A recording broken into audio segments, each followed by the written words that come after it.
Let me show you how to change shirt color in Photoshop. Let's start the video. Firstly, select Object Selection tool and select shirt like this.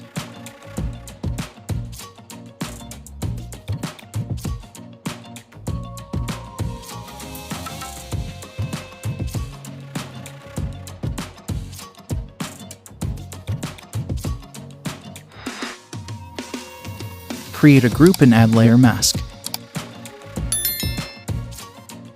Now go to the Adjustment panel and select Hue and Saturation. Follow these settings. You can easily change into any color.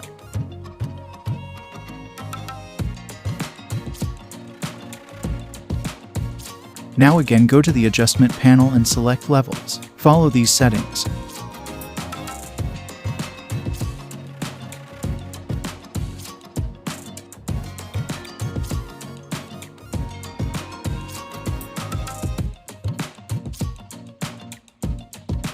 Here is before and after. That's it. If you like this video, don't forget to like and subscribe my channel. Thanks for watching.